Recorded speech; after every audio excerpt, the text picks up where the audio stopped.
Could you imagine spending months gathering documents, attending interviews, and jumping through endless hoops, only to hear, "Sorry, the rules have changed. Start over." Frustrating? Absolutely. But that's exactly what's unfolding in 2025. Marriage-based green cards? They're under new scrutiny. And these rule changes? They're shaking the foundation for couples and families dreaming of building a life in the US. So what does this mean for you? Is this the government's way of tightening the noose, or are they actually helping genuine families get through faster? The system just got more complex, but understanding the new landscape could make or break your immigration journey. From new forms that could trip you up, to intense document demands, there's a lot you need to know. Ready to dive into the real story behind these changes, and whether they're setting you up to succeed or fail? Let's break it all down. Number 10. Proving your marriage is real. Let's not sugarcoat this. If you're trying to get a marriage-based green card in 2025, you better be ready to prove your love like you're on trial. Forget the fairy tale. This is immigration reality. Bona fide marriage isn't just a term, they want the receipts. So what qualifies? This year, USCIS is turning up the heat. You're building a case, not just submitting a form. Own a home or lease together? Great. No joint lease? You'll need a signed affidavit from your landlord. Utility bills in both names? Required. Shared bank accounts or credit cards? Non-negotiable. They want to see financial entanglement, not just Instagram perfect wedding pics. Even affidavits from family and friends can help, though financial ties carry the most weight. Here's the deal. If you're faking it, these new rules are designed to expose you. But if your marriage is the real deal, this is your chance to prove it. Still thinking this sounds like overkill? You're not alone. Many couples feel like they're being asked to prove something that should be obvious. But the US immigration system doesn't run on trust. It runs on evidence. Cold, hard, proof. If you can't provide it, you risk delays, denials, or worse, accusations of fraud. So here's the bottom line. If your marriage is legit, gather everything that shows you're building a life together. Think tax returns, joint travel itineraries, even baby photos if you've started a family. This isn't just paperwork. It's your ticket to the American dream. Number 9. Increased processing times. And now, let's talk about the elephant in the room. Why is this taking forever? If you're wondering why your green card application is sitting in limbo, welcome to 2025, where processing times have stretched even further. In some cases, what used to take 10 to 12 months is now taking 18 months or longer. Why? A mix of backlogs, staffing shortages, enhanced security checks, and you guessed it, these new, stricter rules. But here's the real kicker.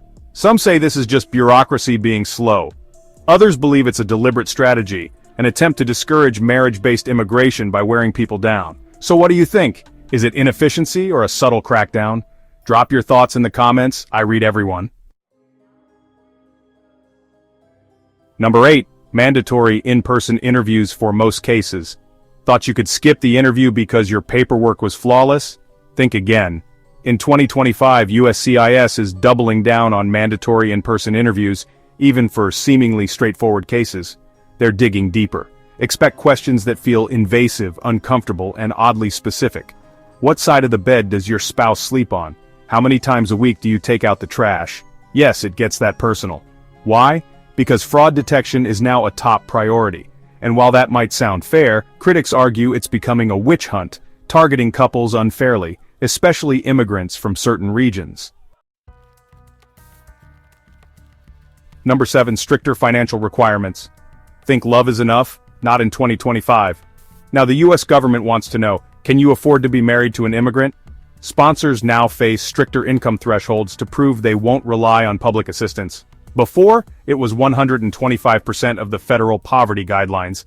Now, some cases are being flagged even at 150%. Got a side hustle? Great. Prove it with tax records. Freelancer? They'll want bank statements, invoices, and contracts. Living with your parents and just getting by? Sorry, that's a red flag now. Critics say this policy punishes working-class Americans who fall in love internationally. Supporters argue it's about protecting the system from abuse. Where do you stand? Is this financial gatekeeping, or a necessary safeguard? Comment below, your opinion matters. Number 6, new background checks on U.S. citizens. Now this one's raising eyebrows. It's not just the immigrant under the microscope anymore. U.S. citizens sponsoring their spouses are now facing enhanced background checks. Criminal records, tax evasion, prior failed sponsorships, it's all being scrutinized.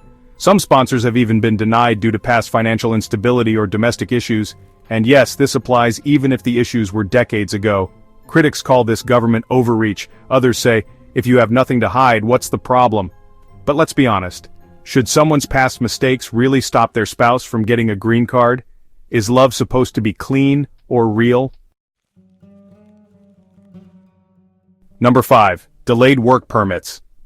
Think your spouse can work while waiting for the green card? Think again. In 2025, EAD, Employment Authorization Document, delays are out of control, with wait times stretching up to 10 months or more. That means no job, no income, and no independence for the immigrant spouse.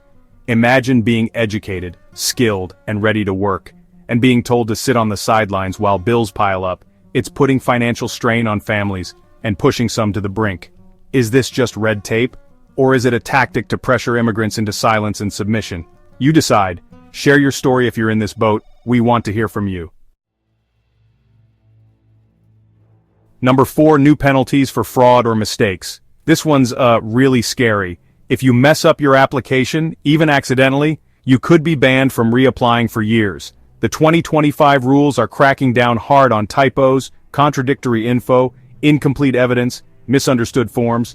Even a missing signature can lead to a denial or request for evidence. And repeated RFEs, that can flag your case as suspicious. Worse, USCIS is now sharing data with law enforcement. That means a mistake on your form could lead to legal consequences. Don't risk it. Hire an immigration lawyer, triple check everything. This isn't the time to DIY. Number 3, no more expedited processing for most cases. Need a green card fast? Sorry, 2025 says get in line. USCIS has narrowed the criteria for expedited processing. Emergencies, humanitarian crises, military deployment, those might still qualify, but I miss my spouse? That's not good enough anymore. This change has left thousands of couples heartbroken and helpless, stuck in different countries for years. Some call it necessary, others call it cruel. Number 2, more digital surveillance. Here's where it gets dystopian. In 2025, USCIS is using AI and digital forensics to monitor couples online.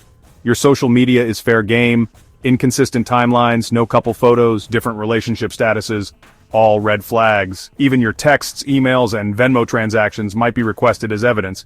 It's no longer just about proving love, it's about living your life online in a way that the system accepts. Do we still have privacy, or is love under surveillance? Number 1, country-based disparities are increasing. Here's the most controversial rule of all. Not all applicants are treated equally. Data shows that immigrants from certain countries are facing longer processing times, higher denial rates, and more frequent interviews. The government says it's based on security risk and fraud prevention. But many say it's racism and bias, plain and simple. Same love, same process, different outcome, depending on where you were born. How is that fair? So what do you think about these 2025 changes? Do they make you feel safer or more controlled? Do they protect families or tear them apart? We're talking about real love, real families, real futures, hanging in the balance of a system that's growing colder, slower, and harder to navigate. If you've gone through this process or are about to, your story matters. Drop your experiences and thoughts in the comments below. Like, share, subscribe. Let's make this a conversation that gets heard, because love deserves better than red tape.